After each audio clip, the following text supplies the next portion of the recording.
మనస్సుకి ఏదో అలవాటు అవుతుంది సంస్కారం. అస్తమానం ఈశ్వరుడు గురించి వినడం అలవాటు అనుకోండి, భగవంతుడి గురించి చెప్పడం అలవాటు అనుకోండి, భాగవతం చదువుకోవడం అలవాటు అనుకోండి, వాడి వెళ్ళిపోయేటప్పుడు కూడా వాడి సంస్కారం అక్కడే ఉంటుంది. కాబట్టి వాడు ఉత్తర జన్మలో ఏమవుతాడో తెలుసా అండి, ఒక మహాపండితుడికి కొడుగ్గా పుట్టి చిన్నతనం నుంచే అన్నీ నేర్చేసుకుని పరవశించిపోయి ఈశ్వరుడు గురించి చెప్పుకుంటూ ఈశ్వరుడిలో కలిసిపోతాడు. ఒకడికి ఐశ్వర్యం మీద ఉండిపోయింది భ్రాంతి, మార్కండేయ పురాణం నిర్దాక్షిణ్యంగా చెప్పింది.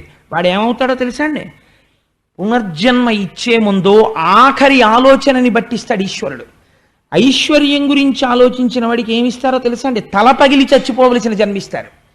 అంటే తేలు కానీ, జిర్రి కానీ, పాము కానీ ఇలాంటివి పుట్టి మందసాల కింద చేరుతాయి.